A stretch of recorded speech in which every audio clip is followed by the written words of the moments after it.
Yeah, good morning.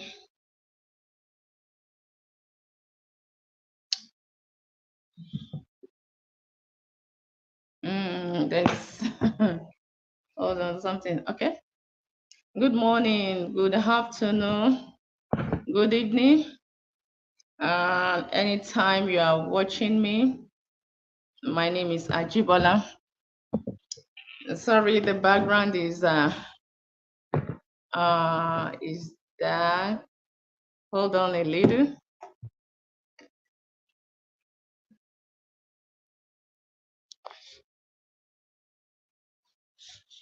Okay. Okay, sorry about that. Uh, hmm, Something is not right here, but you will accept it the way it is.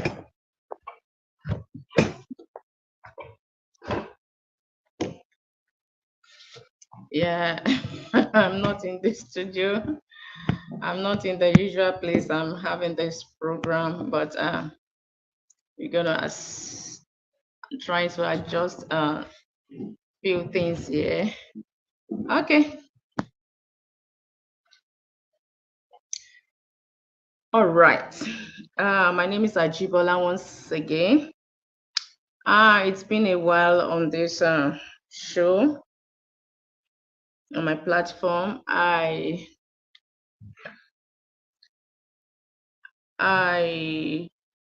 want to appreciate everyone. First and foremost, I want to appreciate everyone that drop their condolence messages on my YouTube, on my Facebook page for Reverend Folake Achidume.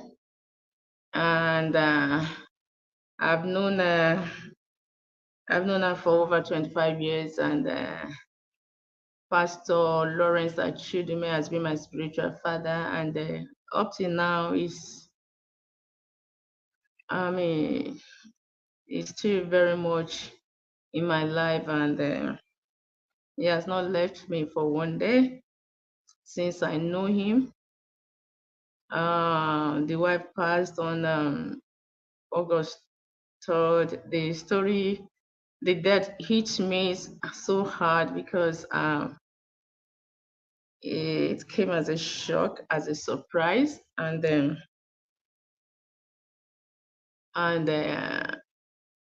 because of that, I had a true life story I was supposed to share with us, and it took me some time because I was just thinking about life. And since the death of this amazing woman of God, I was just thinking, what is life? What is in this world that some people are doing gra gra? What is in this life? I mean, this woman came, she touched lives. She touched lives, and people are, uh, it's not an easy thing. Papa, I pray that God will strengthen you. I mean, He will give you strength to bear the loss. Oh, God will not leave you. Yes, and you know, because of I mean that I was just thinking about so many things. Death marks the end of life, and for her, she came. She, I mean, she achieved a lot, and when it was time for her, God said, "Come." It is just a wake up call for every one of us that you think you have the whole world into your hands. People that are doing good, keep doing good, and people that are doing evil, keep doing evil. One day is going to be a day. Like one of my topics, I said, uh,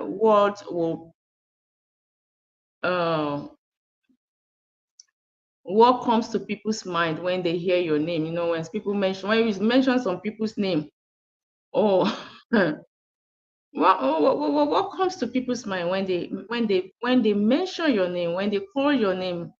No, when they call your name, what comes to people's mind? Some people wish they never knew you. They never come across you. They never. And some people will wish, oh, I wish this person is still with us. Some people that are full of evil, wickedness, and all that. People never wanted to see you. And this brings me to my story today. Like I used to say, anybody that has a story should call, oh, let us hear your story. Let's share your story. Some people don't want to come out, and I understand. This person doesn't want to come out, but this person called me about 2 weeks ago. So I was supposed to share it last week, and I couldn't because of what happened. But then today, and it's not usually my regular day, but then I just have to talk about the story. It's a true life story of a lady who called me, and then after sharing the story, I sat down. um, I sat down. I imagined, could this still be happening? It's a true life story. Ah, ah. And she wants us to share the story in case some people are going through it, in case we have some people who are still in the habit of doing wickedly. You see, you have your own family, but you are digging holes in other people's family. You are prognosing in other people's family. You don't want other people to rest, to have peace of mind. And I tell you, whatever you sow is what you are going to reap.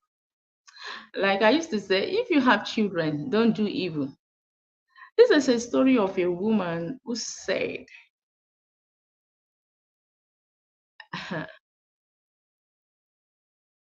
Oof, okay, this is how she said it. She said she has a sister-in-law who visited them in their house. And then she took her around. The sister-in-law saw she saw their furnitures, and she saw that they have two cars. And unknown to her, the sister-in-law left and she began to make calls to people. I mean, to wicked people like her. That I visited my brother, and the wife is like Agbano, like the wife um is wasting the brother's money. That the wife is wasting the brother's money, and the wife doesn't want the brother to have what is it called? It's like a wastage of money. So she saw their furniture, the kind of furniture they are using in their house, and she looked at they have two cars in their compound, and she said she's been here for a very long time. She never bought such furnitures and things like that. And to her, she feels that they don't have kids yet, and they don't have kids yet, and they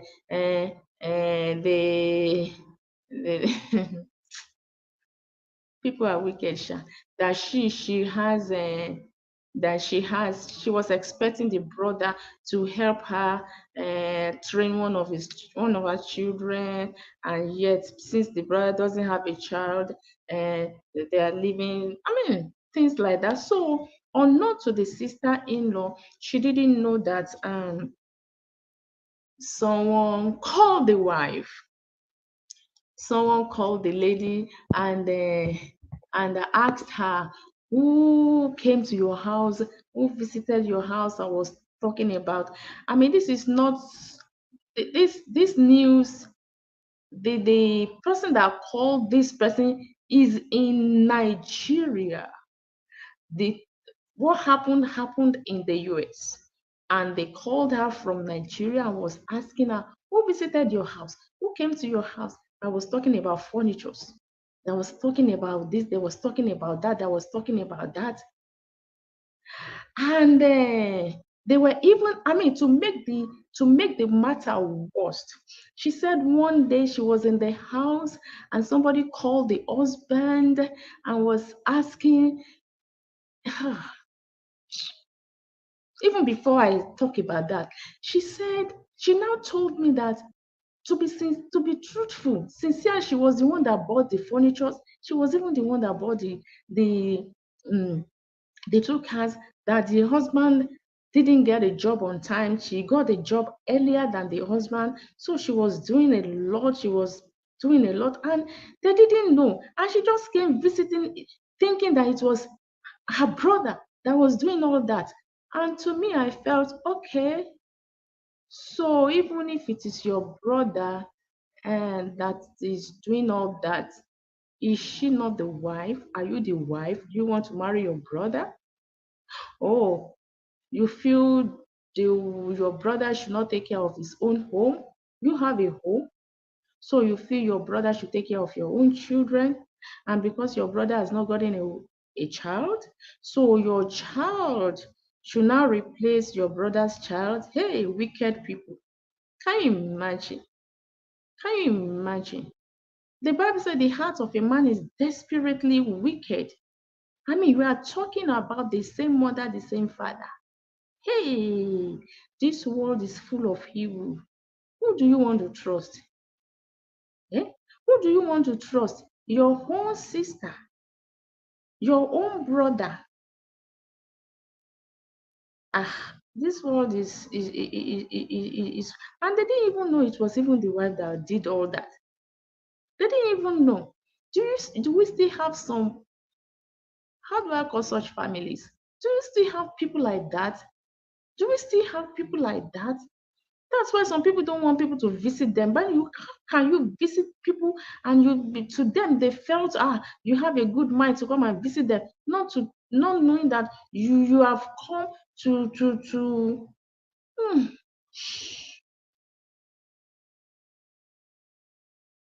hmm. It's a true life story. It's a true life story because I confirmed from the I confirmed from the man too. I confirmed from the man. But unknown to that sister-in-law, she didn't know that they know a lot about what she's been talking about the wife and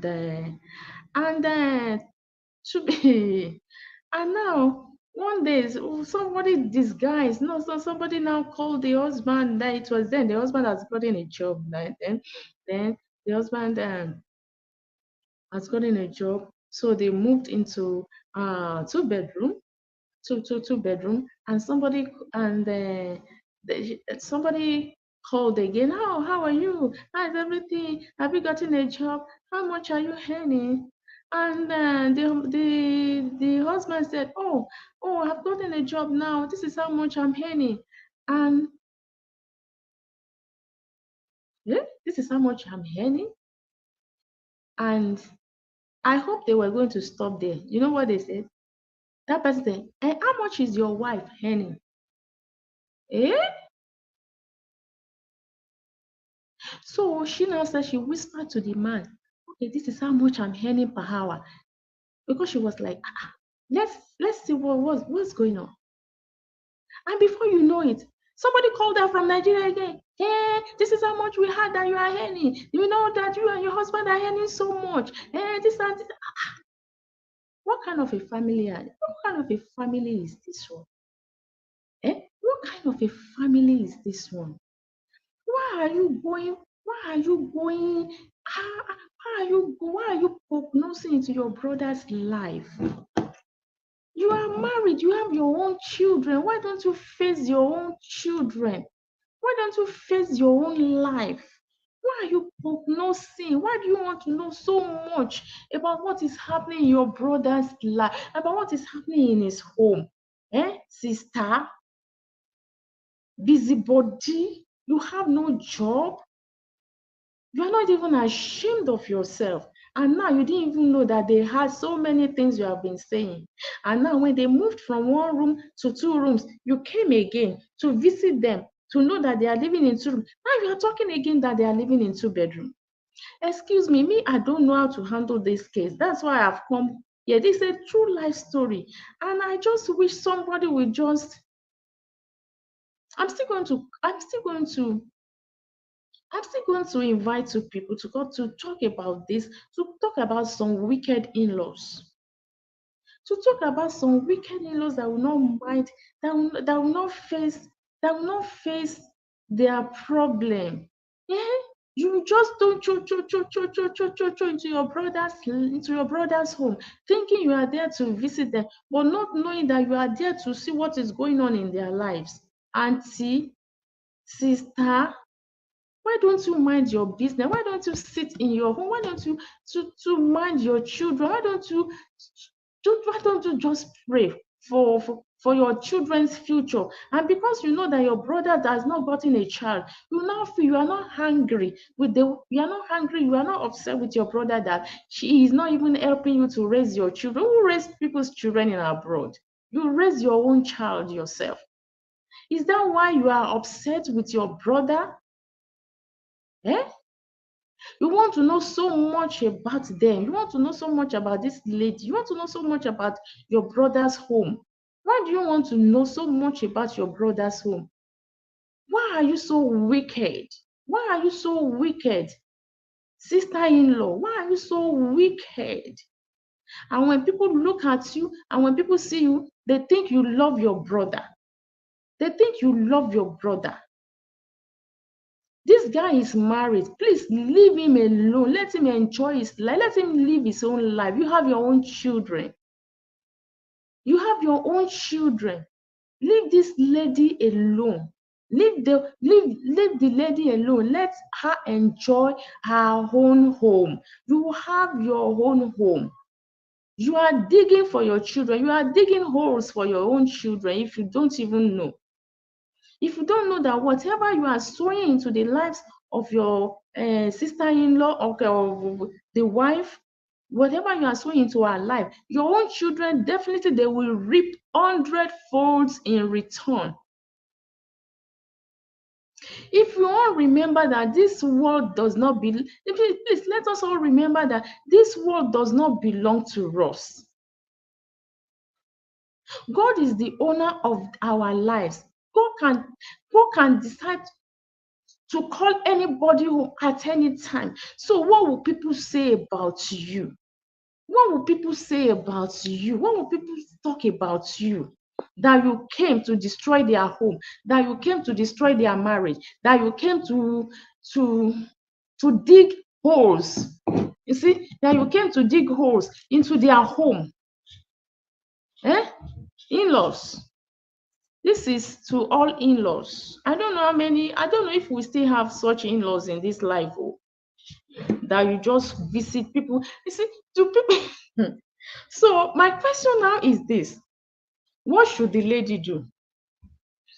Should they confront the sister-in-law, or should they confront the sister-in-law, or should they not welcome her into their home again, or should they just avoid her, or should they? Because each time she comes, she will come with one or two things, and I mean, they are talking so much about, I mean, about the lady. They didn't even allow her to rest in her own home because she got married to your family. Eh? Because she got married to your family, now she will not have rest in her own life now. What kind of a family is this? Why do you want to know so much about people? Why do you want to know so much about people? Why do you want to know so much about people? Eh? Please, I don't know who is going to help us. I don't know who is going to help us with this topic. I don't know who is going to help us with this topic because everybody has their own. Oh, everybody has everybody has everybody has their own. Everybody has their own. Because me to have my own. Everybody knows what they are going through, but for this one, because of furniture, you came to your brother's house, so you saw furniture, you saw cars, and you don't even know that it was the wife that bought the cars and the furniture because the husband was not working at that time. And you feel, oh, your brother is not sending home, it's not sending home to your parents, it's not sending money home, and you don't even know he has not gotten a job. It's the wife that is doing all that, and now the wife is now your problem now. And now the wife is now the problem, and how does the Yoruba call it, that apa?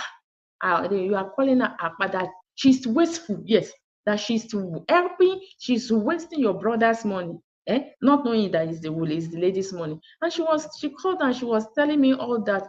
I'm like, how do we, well, this is a true life story, to be sincere, this is a true life story. Do we not welcome, do you do you not welcome in-laws again when they come visiting you? Do you still want them to come to your house, or do you just don't want them to come to your house? Well, God will help us.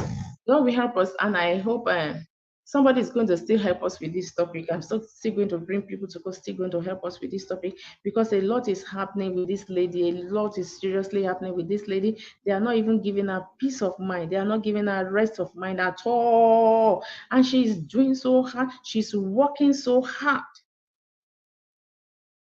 And they think it's their brother that is doing everything.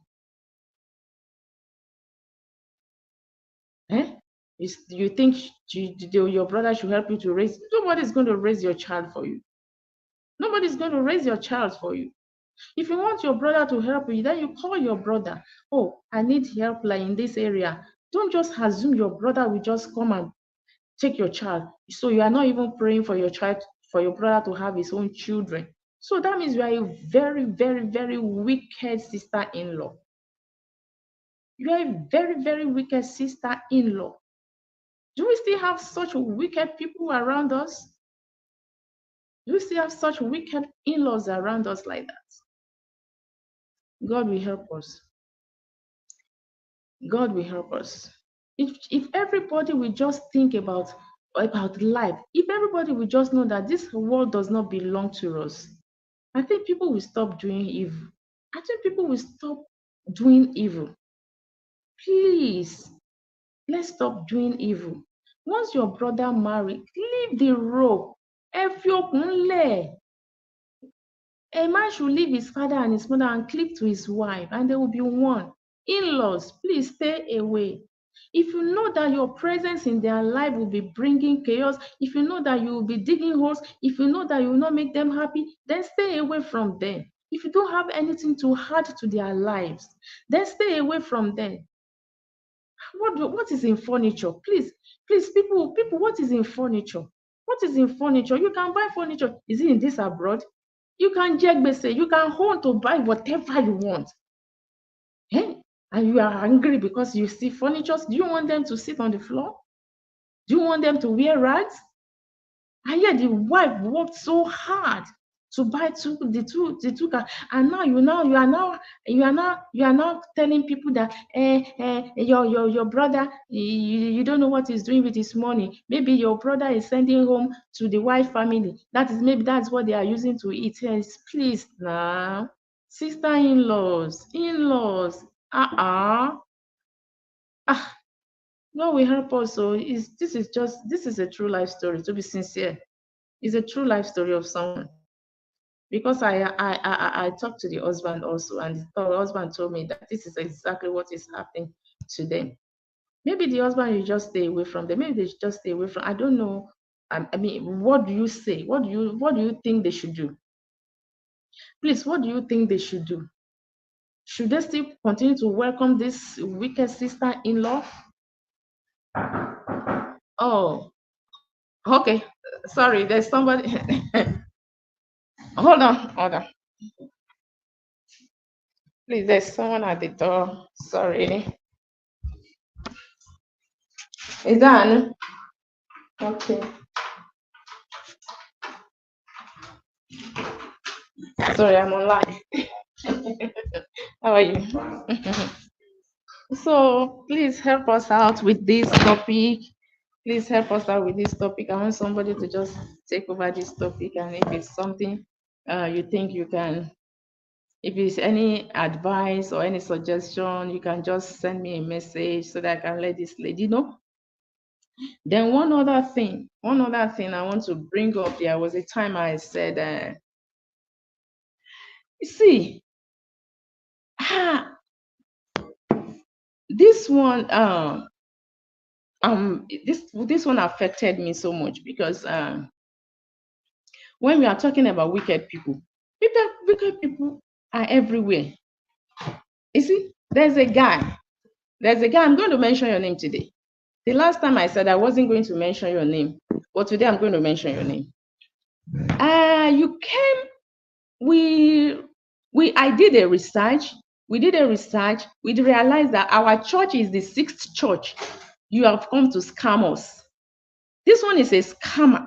You scam almost everybody in the church of their money. I mean, you are going from church to church. I know you are Olawale. I'm going to mention your name, but I'm not going to mention your last name. I'm going to mention you are Olawale or Adewale or whatever Wale you are. You are going from church to scam people. You scam us because we are one of the people you scam. You have left our church now. You are in another church. Maybe you are in the seventh church now, and they don't know that you have come to mingle with them again to scam them. I spoke to an elderly man in the church 2 weeks ago. You are owing them at 110,000. You lied. You keep lying that you are in this business. You are in this business. Everybody wants to do business. We contributed money. I called your wife. Your wife told me that we did not give the money directly to you. Your wife that we should not call your husband again. Mrs., you know that your wife, you know that this is the sixth church. Your husband is coming. People, then mean you are an accomplice. You know that your husband is stealing from people, and if not from one church, second, third, fourth, fifth, sixth, and we can't see your husband in church again. He's in the seventh church. You are telling me that your husband we didn't give the money directly to your husband. Okay, we didn't give the money directly to your husband. We gathered the money together. We gave somebody transferred the money into your husband's account, and your husband collected the money. If we did not give the money directly to your husband, let your husband transfer the money back into that person's account. So because I need money. My husband has been sick for over a year. You never called. You never showed up. You never say, oh, let me give these people part of their money. Even if it is 100, you did not do anything. And you are in, I don't know where you are. Maybe you are in the seventh church now. And people will not even know. They will welcome you as a Christian. They will welcome into their midst as a Christian, but you are a scammer. Mr. Olawale, I call you by your first name, but I don't want to call your last name. Because I don't want to call your last name out. Because the next time I'm coming on, I'm going to call your last name so that people will be careful. People will be careful. People will know that they should not mingle with you. They should not do business with you. You are a scammer and you go from church to church. God will catch up with you. And you have children. You are digging holes into the lives of your family. Mrs., you know this is the job your husband is doing, and you are covering him up. You are telling me that we should not call your husband again. We did not give the money directly, but your husband collected that money, right? You know about it. If you are not an accomplice, if you don't know that your husband does something like that, why are you in the sixth church? Now your husband is not coming to church again. Please, I want my money. My husband, we need money. We need money. You can't be scamming people. You can't be going from church to church to scam people. Huh? This is an era of mercy. How I wish we are in the era of Elijah and Elijah, when fire will just come down. When fire will just come down, you can't be going to church from church to church. People, they are looking for you everywhere. They are looking for you. Our church is the sixth church. From the research we did, we find out from people, there are different people. You have a name. You are not even ashamed of yourself. You are not even ashamed of yourself. You have a 1 million house. You have a 1 million house. Please, we need our money. Transfer the money back to how you got the money. Transfer the money back to how you got the money. God will help us. Oh, God will help us. Oh, I hope God will just, you don't even know, different kinds of people just come to church. You don't even know who is who. You don't even know who is who. Please, let's share this message. Let's share this message. I've talked about two things now. I've talked about wicked in-laws. I've talked about somebody that is scamming people again now. Let's share this to me, but people will be careful. People will be careful. People will be careful to do business with people in the church now. And at the same time, I need somebody to help us concerning the issue of this, the in-law. This we talked about, how we can talk about how we can help this lady. The lady she doesn't know what to do again. She's just tired. Please, I want us to share this message. Please share this message. Let it go around. Let it go around. Let it go around. Let it go around. Please. We are having a program on Sunday. How well do you know your kids? How well do you know your kids? Can you beat your chest 100% and say, oh, I know this child. I know my daughter. I know my son. Can you beat your chest on? Can you beat your chest like this? Yes, I know what my child is doing. I know what my daughter is doing. Eh? Maybe there's somebody like this one that the parent didn't know they are scammers. Now, please, we need to be careful. We need to watch our kids. We need to know what they are doing. We need to monitor them. We need to censor what they are doing. We need to check them what they are doing so that they will not grow up and be a disgrace to us. They will not be a disgrace to the family. They will not be a disgrace to the church. They will not be a disgrace to the society. They will not be a disgrace to the body of Christ. They will not bring shame to us. Join us on Sunday. Join us on Sunday. And I'm going to share the flyers again. Join us on Sunday. We want to talk. How well do you know your kids? Parents, this is to you. Parents, how well do you know your kids? Thank you. Thank you. God bless you. Bye.